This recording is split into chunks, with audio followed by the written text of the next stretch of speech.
Welcome back to another episode of the Twenties podcast.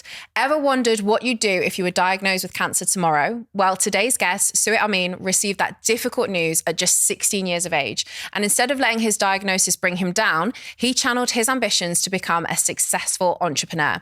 His mindset was that if he wasn't alive in a year's time, he would want to go out doing something big and what he loves. Now 22, Suhit is the founder of Sawdust Media. And in this episode, we discuss what it takes to become a successful young entrepreneur. And as ever, we'd love you to continue supporting the show. So hit that subscribe or follow button and let's get on with the show. In order to keep bringing you guys tons of free content, we work with brand partners who you'll hear from in this episode, including an advertisement from Zopa Bank. So welcome to the podcast. I'm excited to dive in with this because you have such an interesting life, I feel. But we always kickstart the podcast by asking people to look back at their phone, scroll back 365 days and show us a picture from this time last year, but something that no one's probably seen. Like, give us a little insight into your life. Go on. Okay, let me see. Grab that phone. Let me check. Okay. I mean, this time last year, everyone's seen what it was because I was in Dubai. So can I just use one of those? Because it's literally like that's all the stuff is. But this is the photo. I don't know where I need to show it to. This camera. I don't know. But camera. Let me see. Okay, so you're sat in a group of friends. Sat in a group of friends in a very bougie, high-rise place in Dubai called the SLS, smoking cigars and just thinking we're the shit, basically. Okay. And is that like a window into your life? Like, is that what your life is like on a daily? Like, I think it's just more of a sort of reflection of how my life's kind of different now in a sense where I'm a year on and I'm much more successful than I was back then. But back then I would think I had a much bigger ego and I was trying to do all this kind of like young entrepreneurship lifestyle stuff, drive the fast cars, smoke the cigars, do all the stuff that's perceived as very cool on social media. And now I'm very much like, I just kind of want to be low key, just me, just, with my close people, just, work hard, build my business. And then, maybe in the future I'll get back to that. But I think that's why I think it's quite interesting is because that's literally what I was doing for the last 2 years and how different it is a year on and I want to be completely different this year. Well, we're going to talk about how you got into that situation, like from where you were at and how it's led up to that. But I think I really want to dive in like quickly to why that mindset shift has happened in the past year. So like, why do you feel that way? I mean, I think everything when it comes to like young entrepreneurship and young business, like especially when you achieve some sort of, success at a young age and when you achieve it early, you start getting caught up in the whole thing of like, I've got all this money, I'm young, let me go and like flex social media and everyone's doing it as well. I mean, that's the whole glorified entrepreneurship life on social media. You see everywhere of all these guys traveling the world, private jets, fast cars, girls, cigars and everything. And it's like, I kind of felt like I needed to do the exact same thing. And obviously I'm not saying it wasn't fun or anything and it was great. And, you have, a few months or a couple of years, whatever it is, just kind of like blowing off the steam of your hard work. But the reason for the shift is just because I'm in a position now where I've been running my business now for nearly 6 years. And whilst I've done a lot, I've never said this actually on a podcast. I'm not particularly actually happy with how far we're on because I always kind of compare myself to people who start at the same time in the same industry and, why is their business 10 times bigger, 5 times bigger, whatever. And a part of it, I boiled down to the fact that for 2 years, I just kind of decided I was going to live the lifestyle, young entrepreneurship business of lean company, travel the world, have very low overhead, spend a lot of money doing stuff that is very materialistic. And now my mindset is very much of like, what do I actually want to build for the future? What's the legacy? And, what can I achieve now if I just really get my head down again and kind of put that grit and determination into things? What's mad though, is you are how old? I'm 22. That's crazy. Why are you in that situation at 22? Because I think someone speaking like that are probably in their 40s usually when they've had that kind of realization. Like I feel like you've lived 1,000 lives and you're 22 right now. So how is that the case? Yeah, I do feel very, very old because of all the stuff that I've You don't look been old. through. It's just like, I know. It's a mindset thing. As I say, I feel like I've kind of, I guess, expedited my life in a way, which is it's got its pros and its cons. Yeah. But I definitely feel like I've lived, the fact that obviously I have a business at 22 is crazy, and where I'm at, and the fact most people I've been are just starting out. Most people are getting out of uni at that point, and the fact that I've been actually doing it now for almost 6 years, but also the other stuff that's kind of come into play. So yeah, I do feel very old. So do you want me to just kind of dive into like the journey, or like how it got there? I think you need to, like, because a lot of people are looking at this episode and they'll see the thumbnail, they'll see the clicks, and they'll be like, God, that can't be real. And even when like I got the message, and someone, one of our previous guests on the podcast was like, you have to interview Suhit. And I was like, is this kid for real? Like, I just couldn't believe it. But like, you speak to you and you're like, oh, it actually makes perfect sense. So I feel like our listeners need to hear that story. Like I really, once I understood your backstory, I was like, oh, I can see how you've got to this point. And I really think our listeners should be able to hear your full story. So take us back to being diagnosed with cancer at 16. Okay, well, that's a big bit. That's a big bit to go back to. So, so I 2018, January 2018. It was actually New Year's Eve of 2017. So 31st of December 2017, I was on the way to New Year's Eve party. I had a bottle of Prosecco, I think, between my legs. My parents were driving me to some high school party, and I scratched, I think, the left side of my neck around about here, and I felt a lump. And at the time, I didn't really think too much of it. I brushed it off. I was about to go to a party. I didn't really care too much. And also I had a lump in the middle of my neck when I was 4 years old. I thought it was very similar to that. So I just scratched it as if it was nothing. But during January 2018, more and more lumps kept on forming in my neck. And, I knew clearly something's got to be wrong. I've come from a family of just always been doctors. So I'm luckily I could, I went to my dad and said, Dad, something's up here. But my dad, being a doctor, usually knows everything. Like I can go to him. I never had to go to a doctor before. And he's like, doesn't know what's going wrong. I guess if you're a kid of doctors, you don't actually have to go to the doctor. Never actually have to go. But then this is like the first time where it's like, I'm not sure, we got to go see it. Have the scene where it's like, okay, this is probably got to be a little bit serious. So I went through multiple tests over the month, and I did a lot of research of potentially what it could be, and things like that. So I kind of like had prepared myself for the worst. Although, my dad kept reassuring me it's not going to be that, it's not going to be, anything bad. And then mid-February 2018, I got a call to come to the Beatson Cancer Charity Centre in Scotland, in the west of Glasgow. And, my dad did a bit of research in the doctor, and he was like, don't worry, he deals with other stuff, not just cancer. This is just where he does the practice out of. But, in my mind, it was like, I'd already researched potentially what it could be. I wasn't really phased. And then I go in and I unfortunately get diagnosed with a cancer called stage 2A Hodgkin's Lymphoma at the ripe age of 16 years old. Wow. And at the time I was very unfazed, because I prepared myself, and it was more just like a state of disbelief and a state of shock of like, nah, this can't be right. I'm 16 years old. How does this happen? I've never, I barely drunk alcohol. I didn't smoke, didn't do anything. I was healthy, like had a very good upbringing and good life, came from good parents, to just be sort of struck with cancer.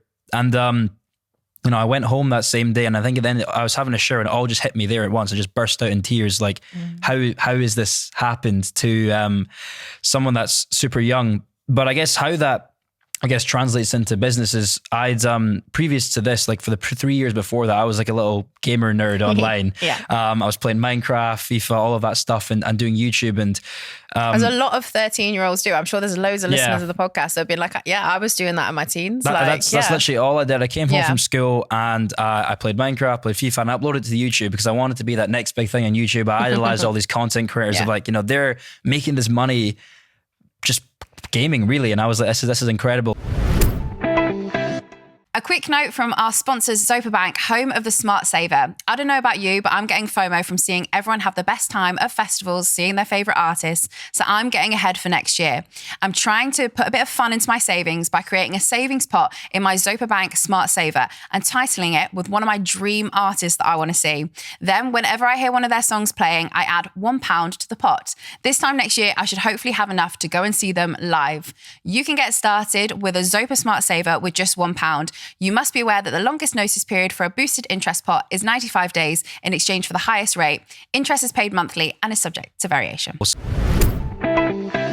So I learned about that. I got into the business side of YouTube. Eventually I branched into that because I realized that the YouTube game wasn't for me at that point. I was a young kid with a high squeaky voice. So I branched into the YouTube side and the business side. Started learning all about that, started volunteering in various roles and jobs. And then when I was diagnosed with cancer, I had a job at a company. So I got my first ever sort of monthly salary paid job at a company called ESL, which is the world's biggest esports company. And I was doing influencer work for them and gaming work. And basically from getting cancer, that's how I kind of started and went and started building my business from there. Mm-hmm. So let's go back to that moment. You're 13, you 14, 15, you fell in love with gaming. Yep. But you went and got a job alongside school. Yep. At 16. Why? I don't know. I think it really was the case of like, I was wanting to follow my parents' footsteps. I wanted to be a doctor all my life. But I think as soon as I found out that I could monetize gaming and monetize what I loved, I was like, I've got to find a way to do this. Otherwise. And you couldn't wait till you graduated? I think it was the idea of just like, if I didn't, then I would probably then have to go down this other path, right? If I got to the stage where I was 18 and having to do uni options, whatever, I would maybe have had to go and start being a doctor. So I was like, I need to work out how to do it now. And it was the perfect time really, because it's like, you know, I was a kid. I didn't have really else, much going on other than, school and whatnot. So I could come home, do my homework and just enjoy like doing all that. And I was always a very ambitious kid as well. I've come from a family of people who've, pushed me into working very hard from a young age, and failure isn't something that I'm allowed to have and I wasn't allowed to have. So I was always like having to do extra things, having to do extracurriculars and other stuff on the side. So I was like, I just want to work hard and get a job on the side. And I think actually when I applied, it's interesting because I didn't think anything would come with it. I was just like, I've been volunteering for a while. Let me just apply for a bunch of jobs online. And then I got a lot of rejections, obviously, as you would as a 16-year-old kid. But this one guy took me on because he said he saw a lot of like me and himself from when he was younger.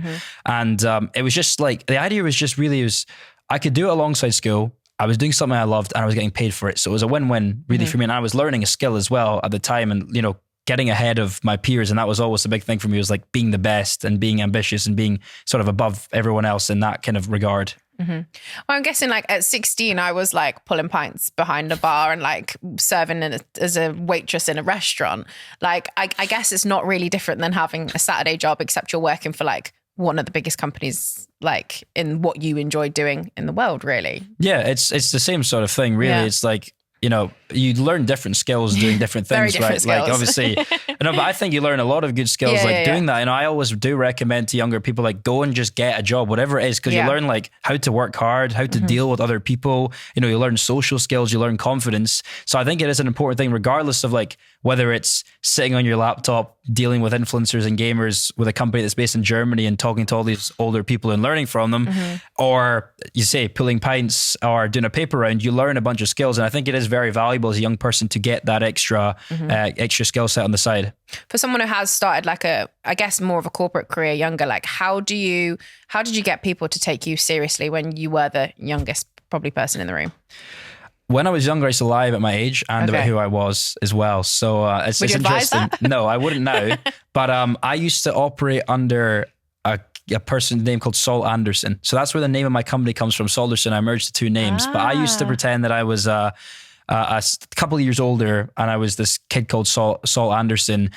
So every time I was like, and also I never used to show my face online or whatever. So I would always, again, it was just because I think I was too worried about the fact that I was young. If I told them my real age, they would immediately say no to me. So did you apply? Did the people who employed you know? They knew at that point, but this is when I was like 13 to 16, probably. Right. I always was like, I was Saul Anderson. I lied about my age. I lied about who I was because it was a mixture for like internet security, but also just to like be perceived as like an older person and taken more seriously. Okay. But when I applied for ESL, I was Suhit Amin. I was a 16-year-old kid. Yeah. And in terms of being taken seriously, I think it all just came down to like the fact that I'd already had like 3 years of experience in a sense. So like my experience kind of spoke for itself, and my skill set that I've been building for 3 years. And also just like my hunger and my work ethic to like work as hard as other people who are older in the room.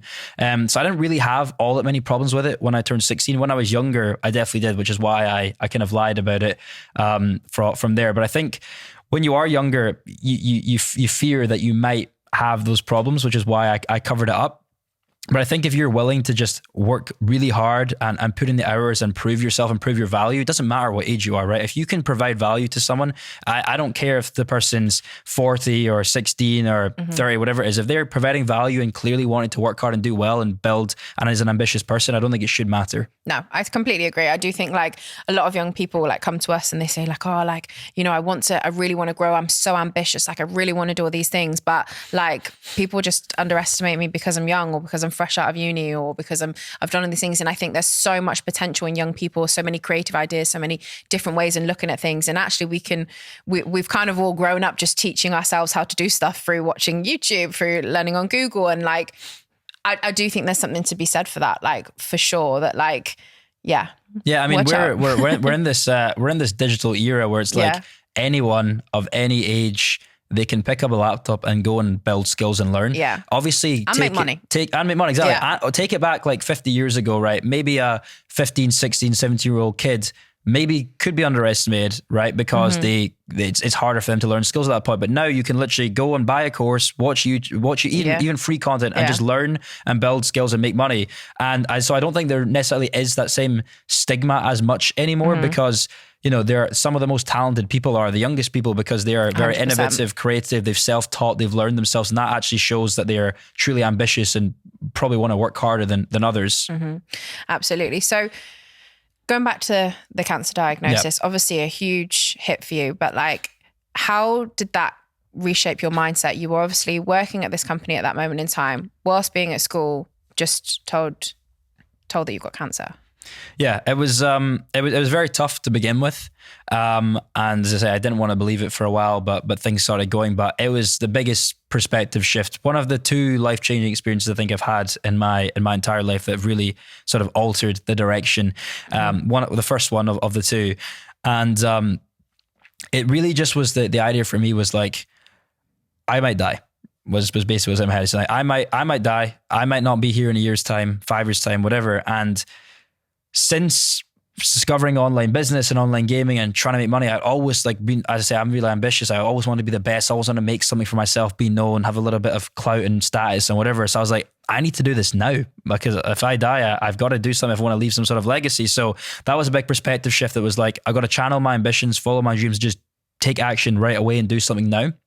So I was working at ESL from January to June. And then at the end of June, I decided, right, let me just stop working here. And then literally the day after I launched my business, which was essentially just this last 3 to 4 years of learnings put into Solderson. I was doing a very similar thing to what I was doing at ESL, but under my own business. And there was kind of two main things was one, yes, I wanted to channel my ambitions and make something for myself, but also was the idea of like, I kind of took my mind off of all the bad stuff that was going on in life. You know, I was sat in the cancer ward getting chemo, but I was so focused on my laptop trying to build a website or trying to sign a client or sending emails that I almost forgot the terrible situation I was in because I could still focus on building this digital business. So it really just came from like facing mortality and realizing that life can be short and I have to take action immediately and there's no reason I shouldn't do it right now. Wow, I think you've got such a unique story. Like it is wild and inspiring to hear like how you kind of reframe that mindset. How are you doing now, health-wise? I'm good. I think I passed my, technically in remission for 5 years, and I think that was last August or September. I've not had any issues since I had the first sort of chemotherapy cycles and stuff, and I got, I guess, put in remission. So I'm all good. I'm healthier than ever. It's everything's all fine. Yeah. I'm glad to hear it. Despite starting that business, you still went to university though. Like, was it making money like at the time? Like, could you have technically just done it full time? Yeah. In the first 6 months of running the business, we turned over 100K.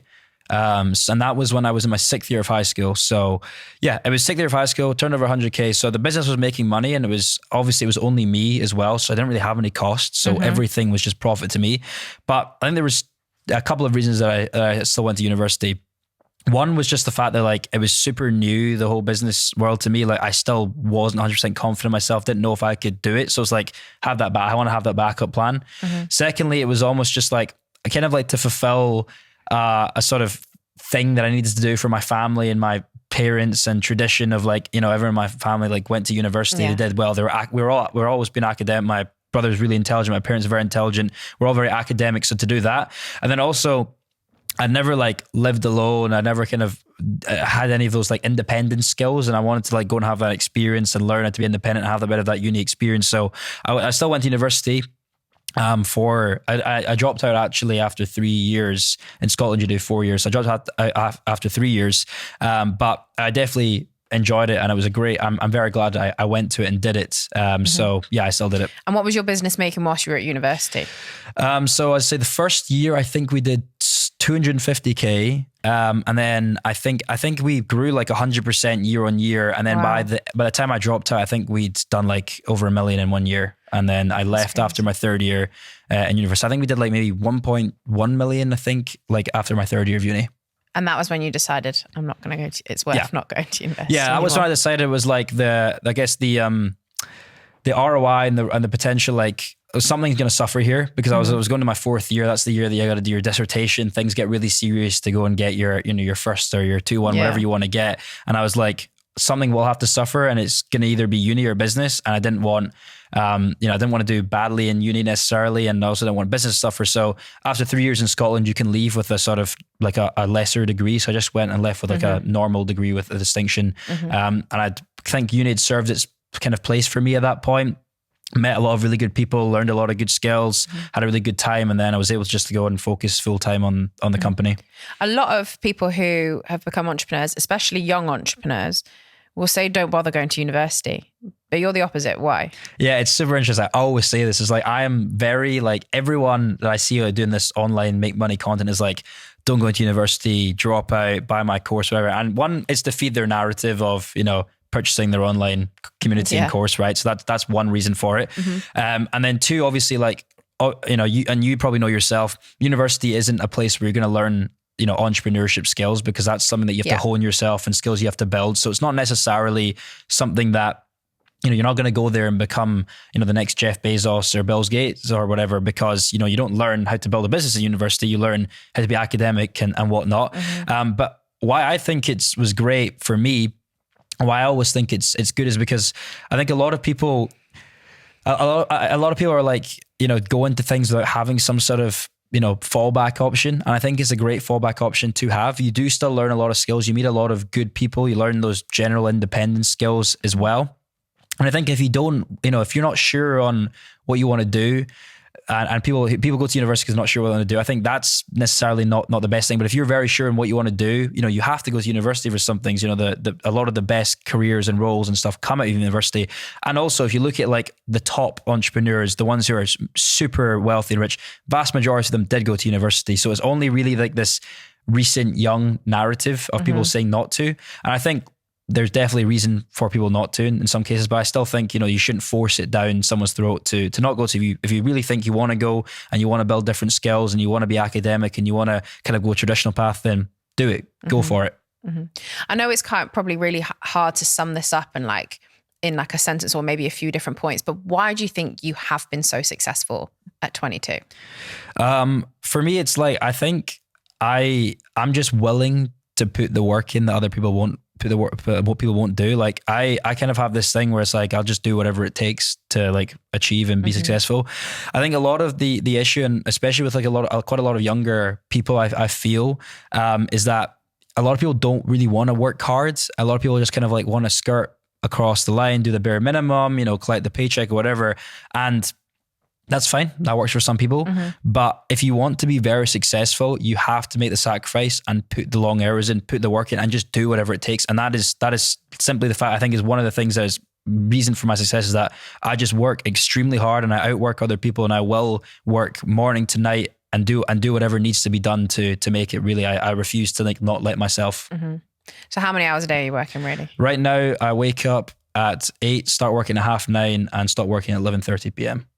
Okay, that's a lot. Minus obviously dinner and gym and whatever. Okay. But yeah, I work literally non-stop all day long. But that wasn't the case last year when you were traveling quite a lot. No, last 2 years I didn't, for sure.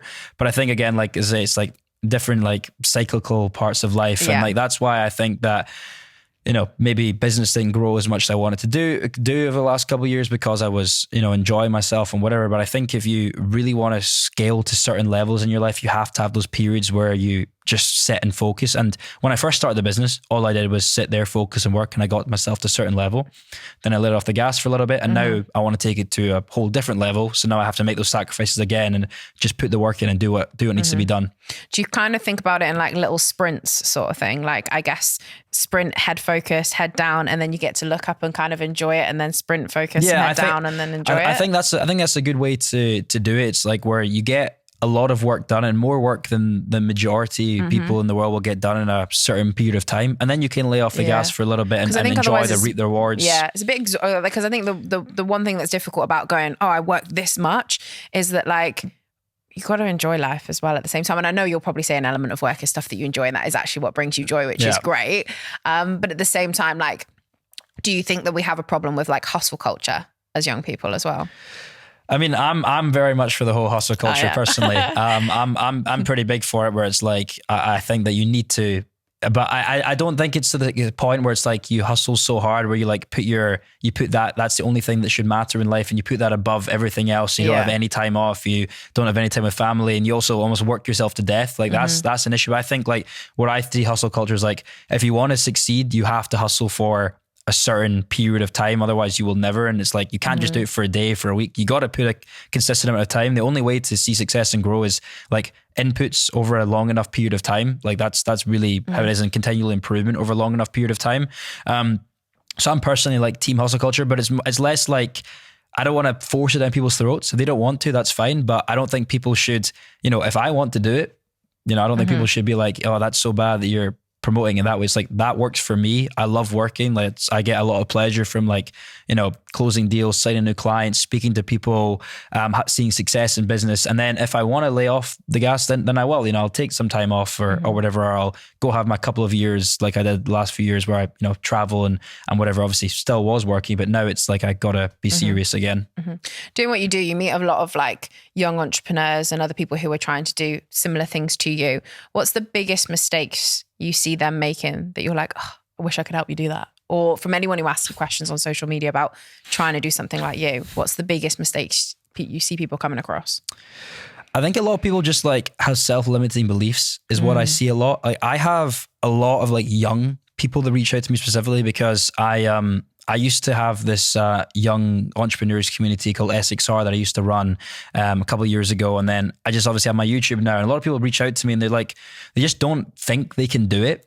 And I think that's the first issue is like, if you don't believe that you're going to be able to do it, that's the first step to being able to actually go ahead and achieve something. You might not be able to achieve it still after you believe you can, but you'll never be able to achieve it if you don't believe in yourself. So I think self-limiting beliefs is the main one. And it's easier said than done, right? To have that belief in yourself, and especially if you have taken L's and L's and L's over a number of years, because it's not perfect. There's a lot of people who just don't see success for a lot of time, and then they just think, right, I can't do it. But I think having that belief in yourself is super important, and I think people who have those self-limiting beliefs need to work a way around that and start having that confidence and belief in themselves to just put in the work and know that if they do enough, they'll be able to achieve. Do you think I'm guessing obviously you clearly have very little self-limiting beliefs. Do you think that's innate, or do you think that like you've just grown up that way, or do you think it's something you've had to kind of nurture and seen grow more over time? Like, do you think you've always just really believed in yourself? I think a mixture. I think I definitely have, but I think it's, again, it comes with your environment. Because I think if I didn't have the parents I have, I don't know if I necessarily would have, because they always push that idea of like, I can achieve and I can be the best and I can be the greatest. But if I didn't have that when I was younger, would I have thought that the same way? And there has obviously as well been periods of time in business where, maybe I've been competing against larger companies and I didn't believe as much in myself. And then I did it and I was like, oh, actually, we can do this. So I think it is a thing that nurtures over time. It's also related on your environment and what you tell yourself. So I think there's multiple factors that play into it. Absolutely. Let's take a quick pause for a second. If you're an OG listener of the podcast, you'll know I haven't always had the easiest ride with my mental health in my 20s. Our newest paid partner, BetterHelp, which gives you access to online therapists, is something that's helped me immensely. With BetterHelp, you can have your therapy sessions as a phone call, a video chat, or even via messaging if you prefer that, whatever is the most comfortable version of therapy for you. To get started, you fill out a questionnaire to help assess your specific needs, and then you'll get matched with a therapist, in most cases within 48 hours or less. You'll then be able to schedule therapy sessions at a time that's convenient for you. Click the link in the description or visit betterhelp.com/talk20s, and that link will also get you 10% off your first month too. Let's talk about social media entrepreneurs and that kind of view that we see online of like, you've got to be driving the fast cars, you've got to be pictured in front of them. Especially, I think it's worse for guys than it is for women. For me, I get the ick if I see an Instagram account and it's like, oh, like Forex trading and all this kind of stuff. But I know a lot of I know it's so many young people get sucked into it and they're like, buy my course for XYZ and you'll become a millionaire, and people do it thinking it's a quick win and it never works out for them. What's your view on the whole social media entrepreneur world? Yeah, I mean, that's like, I guess the picture show at the start was like, that's the kind of like what I was doing and portraying. And it's like, because, you kind of think you have to and you get sucked in. It's like, this is the be all and end all. This is what success is. This is what young success is where you're surrounded by all the women, you've got all the fast cars and everything. That's what a lot of people get sucked into because they see people do that. But again, people portray that image simply because that is what taps into people's emotions. They kind of give you that idea of like, you're not enough if you're not doing this. And then they have some sort of hidden agenda behind it where it's like, go and purchase XYZ from me that will help that will make you enough and help you get there. And for the vast majority of people, it won't. Some people they might do and they will do and whatever, but a lot of the online courses are pretty terrible and they are just like a quick money making scheme. And I mean, I see it a lot because as I say, I'm in this like young entrepreneur community and you see, especially a lot on Twitter. Twitter is very big for it, where people often expose a lot of these young guys who literally they'll take one trip to Dubai, take hundreds and hundreds of pictures of them with fast cars and living life for 1 week. And then they'll just repurpose that content to like try and portray this image. And it is pretty damaging because it's so damaging. It says two things to other people where it's like, one, this is the lifestyle these guys are living. They start believing that when for a lot of the people it isn't. It's a facade and it's fake. And then it teaches them, as I say, you're not enough unless you have this. So now you've got to like be either get yourself down about it or buy my course for it. I think it's good when people use it as like spark and motivation and inspiration. Maybe you are materialistic and you're like, all right, I do want to drive a fast car. I do want to have that. So I'm going to use it to motivate me. But I think it can be negative where it's the part where people think lesser of themselves because of it. Yeah. And I think that like, I'd rather have sort of, your intellect and your actions and your actual like business success speak more than like, the materialistic, cars and everything, which is like, again, anyone can go rent a Ferrari for a day and just say they're a millionaire. Yeah, very, very true. What do you think the impact will be on that becoming, obviously, no one can really police that, can they? Like, what do you think the impact on that continuing to happen will have on young people? And also the fact that people are wanting to start businesses younger and younger and younger, you being a prime example of that. What do you think the impact will be? Yeah, I mean, I'm seeing it a lot, actually. I saw a few TikTok reels come up where it's like, day in the life of a 13-year-old entrepreneur. And it's like, I've seen one particular kid do that and it's too. Like, I hate school. I'm stuck in the matrix and stuff. And it's like, okay, I got started when I was young, but like, come on, you're a kid. Like, I don't know why you're like, you need to go to school. You need to get a simple, like a level of competence and intellect. But I think, as I say, it can go one of two ways. One, it can be very motivating, inspiring, and surge a lot of young people to decide, right, I want to make a change and I want to achieve this, whether it is like that social media persona, or whether it's just they want to achieve something more and they see other people doing it in whatever way that is and they go ahead and do it. Or it could go the opposite way where it like just starts making people a little bit more, I think incel is probably the word, where it's like they just start hating on anyone that's not doing this and anything that's not traditional. And you've seen that a lot over the last couple of months and years, and you see it more and more happen. So I think if it goes the good way, then that's fantastic, because it will just teach people to like, things are possible, and whatever their definition of success is, they can go and grab it. But otherwise, it could potentially. And I'm not really sure which way it is going. I'm seeing it split really at the moment. Well, I didn't start my entrepreneurship journey till I was 25. And for most people I speak to, I'm a young entrepreneur. But now, maybe I'm one, like, it's quite normal to have started your business and first out of university. The first job I had out of university, I was a secondary school teacher. And I think, it was 7 years ago now. And I think I would have found it petrifying if I'd have known that the kids in my classroom that I was trying to teach French to, they were making 100K in their businesses outside of school. I'd be like, bonjour. That's the lesson for today. Because I just think it's crazy.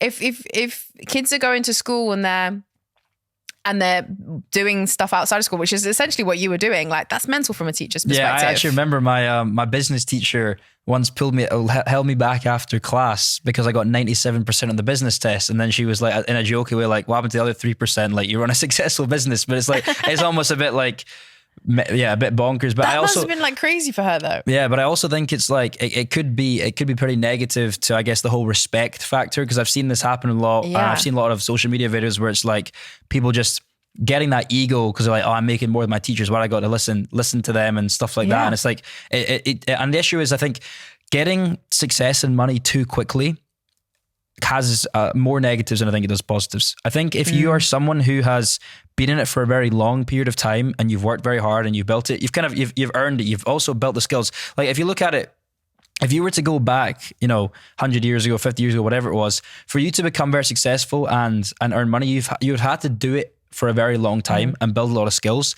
Nowadays, like, anyone, as they can go on their laptop, get a quick crypto pump, get a quick NFT pump, and they don't really know how to like manage that money, manage that process, because they haven't built the skills, they haven't necessarily earned it, and then it gets to their head, they build an ego, and they think that, like I said before, they think they're the shit, and then that's the problem that kings. I personally believe that like spending time and earning that money and building the skills that come with it make you a much better person than just getting it quickly and all at once.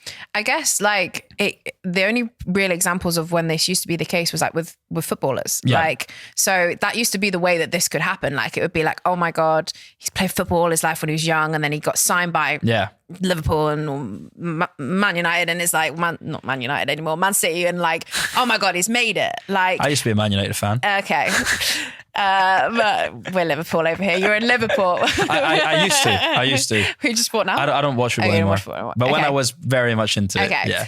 Well, yeah, I guess that was the way. And I think at the time, a lot of people used to look up to young footballers because they were like, that's the way you make money. Whereas now you see all these people online who are giving you other routes where you can start your own business and you can do all of this. And now I think people are going, well, I can do that too. And then it's still happening for loads of young people. And then, like you say, like, we have a great big, I don't know if it's a problem or if it's a great thing. I think it can be a great thing, but I think it needs to be controlled in a sense. Not necessarily controlled where it's like, a certain number of people have to make it. I think it's just more like your the way you perceive yourself has to be controlled, and you need to realize that, like, just because you've become successful, I mean, that's fantastic, it's amazing, good for you, but it's like you can't start like thinking you're better than everyone else at the age, because that's not how it is. It's like money doesn't make the man, like manners make the man, is that whole saying, right? It's like that is the issue, because when you're young and you're naive and you've not really like fully developed yet, you start just thinking you're bigger than you are really. And at the end of the day, you're like still a little tadpole in the whole grand scheme of the world, right? As much as you are, doing well at that age. Well, let's talk about building your business for longevity then, because that is what you are trying to focus on now in your business. What are the things you're going to try and put in place in the future so that, like you said, it's a business that becomes bigger than you, I guess, and kind of has a lot of more processes in place, and I guess more of the boring stuff. Yeah. So I've been very much running it as a lifestyle business where it's been very lean, not an awful lot of people. And obviously, try to keep it as high margin as possible to just, enjoy my life. And at this point, you employ how many people? We have 15 people in total. Yeah. I think 10 are like full-time, and then the other 5 are like ad hoc project based or freelance. And you turn over what at this moment in time? This year, we're going to do over 3 million. Okay. So where do you want to take it? So yeah, the idea is that now it's like, I eventually do want to exit this business. And that doesn't come as an easy feat. You have to build a lot of stuff. I've actually been through the exit process already. I had a company try to buy us out in 2022. So I know how the whole process works.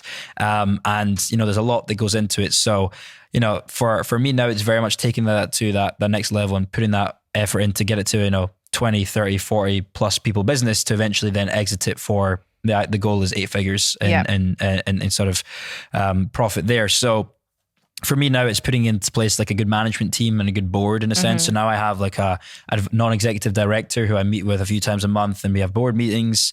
I've got an operations manager who's now trying to come in and like run the team. And then the idea of like what I need to put in is a good management team in place, because when you go to exit your company, the valuation tends to be lower if it's too centralized on the founder and you, because obviously once you leave, so I need to have like a good team in place where it's like, if I was to leave the business, it could have run and still grow and scale properly without me. Yeah.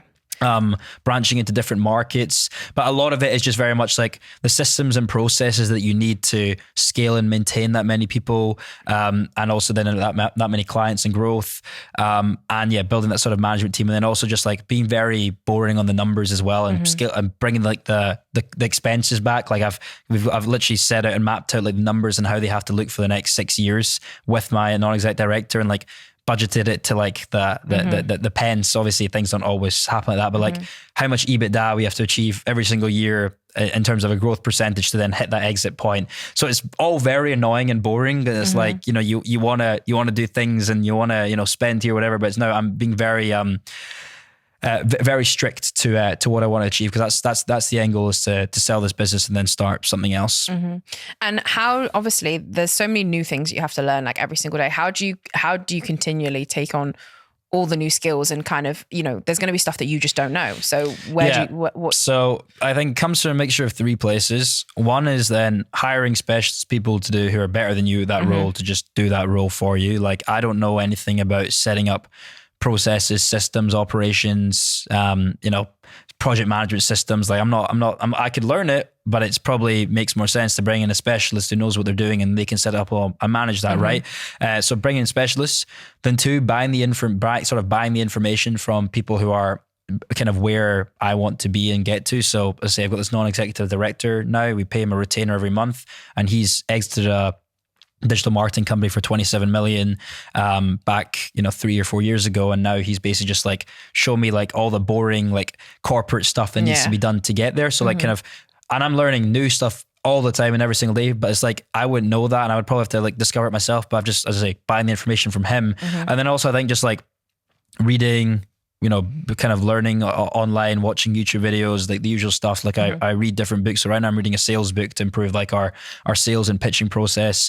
I just finished a book called The Hard Things About Doing Hard Things by Ben Horowitz, who's is basically just a mass successful person who runs a VC firm, and just talking about literally like the whole process of him building and growing and almost failing like tons of different companies, and everything you've learned about like firing people, how to hire good executives, like all of these things. So those are the three main sources of information that I'm getting my learning from just now. It's super interesting. And I think, you know, obviously you hire a lot of people of all different ages, and like you're like the third youngest in your company or second youngest in your company, and it's crazy. Like how do you navigate all of that kind of stuff as well, I guess? Yeah, I mean, I think it's I think when I first started, because I mean I first started when I was 17, I think it was a little bit harder. I mean, the first guy I hired was a similar age to me, and the first two people I hired were all relatively similar ages to me. Now that I'm 22, and I think it goes back to the whole thing of like you said about like you'll feel like you're way older, you lived 1,000 lives, and it's like I think a lot of people just they think I'm older because of, you know, what I've been through, how long I've been in the space. They kind of respect the journey that I've been through, and they kind of buy into that vision of the fact that like I worked incredibly hard when I was very ill to try and build something, and then they want to buy into that journey and vision of building that with me. And like, you know, I'm not like the normal 22-year-old. I'm not still like, you know, kind of like a clueless kid coming out of uni. I know what I'm doing. I've had a successful business now for almost 6 years. So yeah, we have people who are in their 40s and their 30s, older than me in their 20s. And I think it's just like being very, you know, I think, you know, if you can be friendly with your team, whatever, but also at the end of the day, it's like a business. You need to be firm and direct. And it's like, look, I'm younger, but I'm still your boss, and we have expectations and standards that we have to adhere to. And if you don't, then you're maybe not the right fit for the business.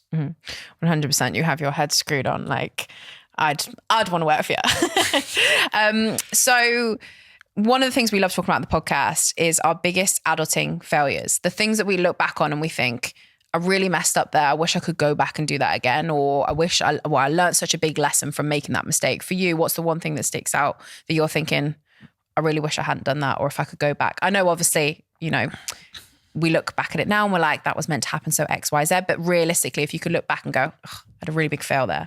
Yeah, I think the one thing that strikes for me, and this isn't necessarily like when I was an adult, because I'm only kind of just becoming an adult. Very true. This is when I so this is not my first business that I'm doing just now. This is my second business. Yeah. And when I first got into business, and launched my first company, I think I was 15. And I look back on it now and I'm like, you were just so naive and stupid. It's like, why did you even do that? And like, if I could go back and tell myself, I was like, don't do that at all. So I launched it's kind of a similar business to what I do right now, but a kind of different business model. It's like basically like I was called a YouTube multi-channel network. You'd partner creators, take a percentage of their ad revenue, provide them services. Very, very simple.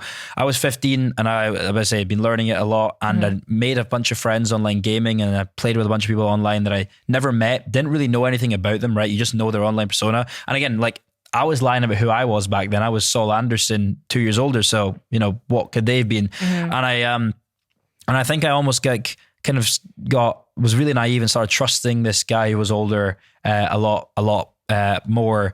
And I needed a business partner for this company because I was 15 and I needed someone who was 18 to legally be able to run it within the sort of ecosystem we were in. So I basically just gave him half the company. Never met him before, just played video games with him online. I had no idea. I now know what he looks, I didn't even know what he looked like back then. And I just built this business with him. And literally 1 month into it, because he was 18 and had like technically like owned the business in the eyes of the law, he just basically screwed me over, took the business after 1 month, and like I kind of got pushed out of my own company that I'd built and started.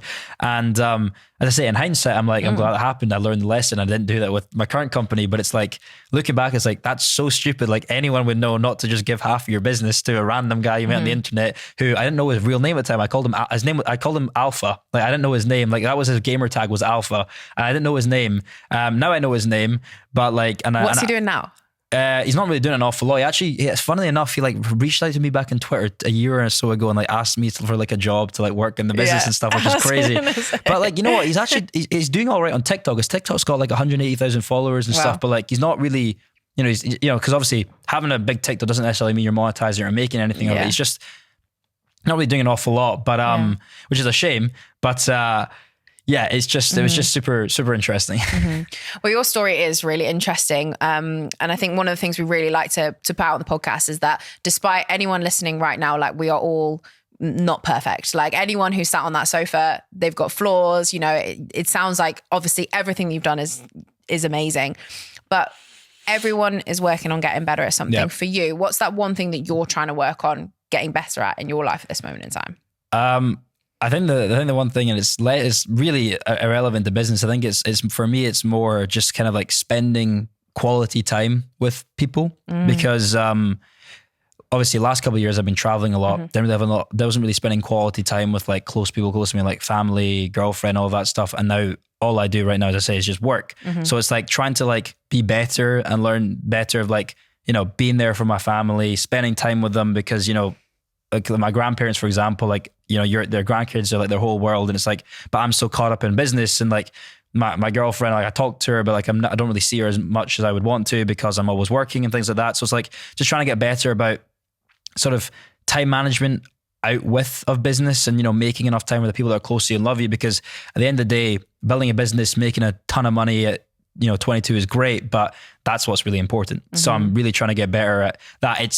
It's so hard to like get out of that, like, mindset of just working nonstop and, there's not enough hours in the day really in my mind, but it's like, I know it needs to happen. And I need to, just allocate, a good amount of time to really improve on, I guess, being with the people that are being there for me. And I guess that's where your view of like hustle culture ends. You're like, there has to come a point where it's like you hustle, but then you have to be there for your family and you have to, spend quality time with them because you just don't know, like you don't want to look back and ever have any regrets. And I don't think you will ever not regret spending time with the people that you love. Yeah. So definitely agree on that one. So we always end the podcast by asking our guests what one piece of advice you would give to your 20-year-old self. Well, that was only you like 2 years ago. Yeah, I know. But knowing that you've lived 1,000 lives in the life that you have lived, that probably did feel like a really different you even just 2 years ago. So what would you want to say to your 20-year-old self if you could just look back and go, maybe something, an area in your business that you wish you could shake yourself and go, oh,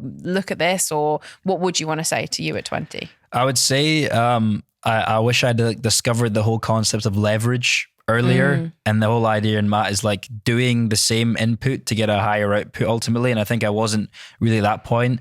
And I wish I'd like, because obviously I think the business could have grown a lot more because we were just doing everything for anyone, doesn't matter how big or how small it was. And really it's like, I learned it from a podcast by, Stephen Bartlett podcast. He was talking to Alex Hermosi and he was saying that the way he discovered leverage was that he was doing marketing services for companies. And then he thought, where could I do the exact same thing and make more money from? And he started doing marketing for companies who were going through an exit process, so that he essentially then got a percentage of them exiting. So I wish I discovered that earlier. It's a bit of a boring one, but I think it's like, if you want to be successful in business, you need to have, working hard and working smart are only one thing, but also like having like that kind of competitive leverage is super important. And you can really, as I say, expedite your progress and your experience if you can just do the same thing, but target bigger clients, work on bigger things, and get ultimately bigger output for yourself. So that's really what we've been doing a lot more, is we have like minimum budgets now. We don't work with anyone under this, or we find the kind of,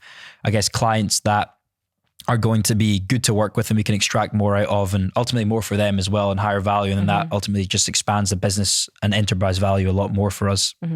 I love that. You have given so much value in this podcast. I have absolutely loved it. This has been one of my favorite episodes. I'll probably listen back to it and like constantly, because, with my favorite episode, my favorite guest, I think it really does sum up so many elements of your 20s that, it's not just about business. We've talked about lifestyle. We've talked about health. We've talked about so many different things. And I just think your outlook on life is really, really cool. So thank you so much for coming on the podcast. It's been great to chat to you. Thanks so much for having me. It's been amazing. Thanks so much. And if you've enjoyed this episode, please make sure you like and subscribe, leave us a 5-star review, and come back next week for another episode. We can't wait to see you there.